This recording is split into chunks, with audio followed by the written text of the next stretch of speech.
Kenya நாட்டில் பழங்குடியின மக்கள் சுவிசேஷத்தை கேட்டு ஆண்டவராக இயேசு கிறிஸ்துவை தங்கள் சொந்த இரட்சகராக ஏற்றுக்கொண்டு பாலைவனத்தில் வைத்து தண்ணீரில் மூழ்கி ஞானஸ்நானம் எடுக்கும் ஒரு அருமையான காணொளி தற்போது வெளியாகி அனைவரையும் சந்தோஷமடைய செய்துள்ளது.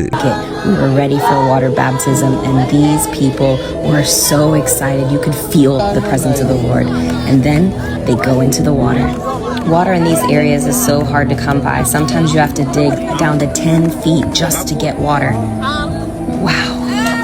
கென்யா நாட்டில் உள்ள பழங்குடியின மக்களுக்கு சகோதரி ஒருவர் மற்றும் அவரின் குழு இணைந்து ஆண்டவராக இயேசு கிறிஸ்துவை பற்றிய சுவிசேஷத்தையும் மனம் திரும்புதலுக்கு ஏற்ற போதனையும் கொடுக்கின்றனர். இதனை கேட்ட அங்குள்ள பழங்குடியின மக்கள் தங்களின் வாழ்க்கையை ஆண்டவராக இயேசு கிறிஸ்துவுக்கு அர்ப்பணித்து ஞானஸ்நானத்திற்கு ஒப்பு கொடுக்கின்றனர். ஆனால் அப்பகுதியில் தண்ணீர் இல்லாத காரணத்தினால் வேறொரு பகுதியில் இருந்து தண்ணீரை எடுத்து கொண்டு வந்து மிகப்பெரிய குழி ஒன்றை தோண்டி அதற்கு மேலாக ஒரு பிளாஸ்டிக் பாயை விரித்து அதற்குள் தண்ணீரை நிரப்பி தயார் செய்கின்றனர். பின்னர் அதற்குள்ளாக அங்குள்ள பழங்குடியின மக்கள் அனைவரும் மூழ்கி ஞானஸ்நானம் பெற்றுக் கொள்கின்றனர். இந்த அருமையான காட்சிகள் தற்போது அனைவரையும் சந்தோஷமடை செய்துள்ளது. மேலும் பரலோகம் செல்வதற்கு மூழ்கி ஞானஸ்நானம் எவ்வளவு முக்கியம் என்பதையும் நம் அனைவருக்கும் மிக தெளிவாக உணர்த்தியுள்ளது. இந்த அருமையான காட்சிகளை தவறாமல் உங்கள் நண்பர்கள் அனைவருக்கும் பகிர்ந்து கொள்ளுங்கள். நம் தேவனுடைய நாமம் மகிமையடையட்டும்.